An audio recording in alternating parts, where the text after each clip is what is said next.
Monday, Airbnb said it was ending forced arbitration, not just for sexual harassment, but all cases involving discrimination, which includes racial, gender, religious, and age inequity. Something my next guest says is a crucial missing piece in Google's new policies. To discuss, I'd like to bring in Jeanne Christensen in New York. She is a partner at the law firm Wigdor, where she specializes in employment litigation. She's also currently suing Uber, Avon, and the hedge fund Point72 Asset Management over gender-related claims. So, Jeanne, you are the person to talk to. How significant do you think these changes are that Airbnb is making compared to what Google and Facebook have done here? I think it's really important that companies like Airbnb are saying that they're eliminating arbitration for discrimination.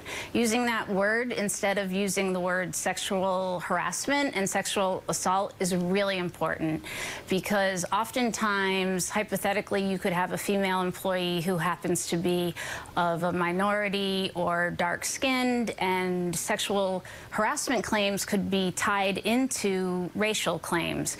And so with a policy like Google's, you're left thinking, well, is she going to have to arbitrate race claims, but she's free to go to court about sexual harassment? It doesn't make any sense. It really needs to be all discrimination claims, because sexual harassment is just a component of gender discrimination. Now, Ruth Porat, Alphabet CFO, Google's parent company, says she walked out with employees during the worldwide Google walkout. At the same time, the company has said they've fired 48 employees over the last couple of years for sexual harassment. They didn't get exit packages. But what they don't talk about is the culture that led to 48 people, you know, engaging in some kind of bad behavior. Is 48 to you, for a company of that size, is that a lot? It's still a lot. 48 is a lot anywhere, but the problem is that 48, that's what they're disclosing, that's what we know about. I, as a lawyer who practices in this area, has to think there could be a lot more than 48.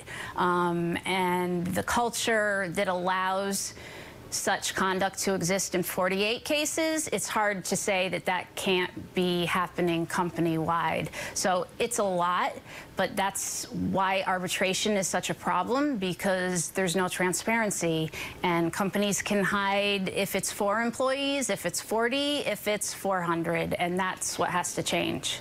Google isn't waiving anti-class action provisions.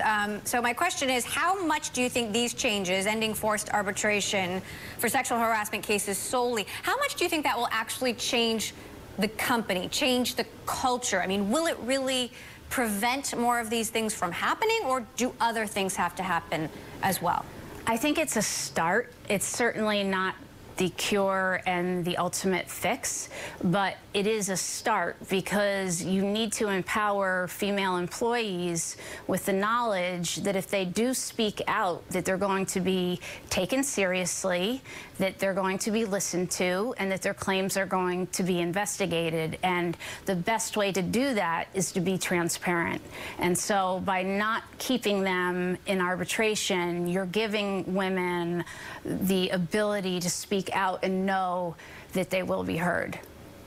I'm curious, with the rise of the Me Too movement, you know, increasing reporting on these cases, the allegations of Christine Blasey Ford, are you hearing more women coming forward? Do you see, you know, have you seen an explosion in the volume of cases that you're getting, the women that you're talking to? I love this question, because I've been doing this a long time, and so it's always been there. The sexual harassment that the whole world seems to just be hearing about now has been going on for years, and it's the difference is that people are actually paying attention to the work that I do and other lawyers in this space. So the volume of cases or the number of women contacting us isn't really that different, but what is different is that people are listening. And I think that I think we're on the tip of the iceberg, and I say this over and over again, because many, many women are still very afraid to speak out about what has happened to them. And it's changing, but it's slow. So you're expecting more women to come forward in the future? Is that what you mean by saying we're at the tip of the iceberg? Definitely. Now, I do want to ask you about one last story. The CEO of Flipkart, which is an e-commerce company that Walmart bought, in India, key to their future e-commerce strategy. He has now stepped down for misconduct. How do you handle these cases when you're a global company operating in different countries with different laws and different cultures?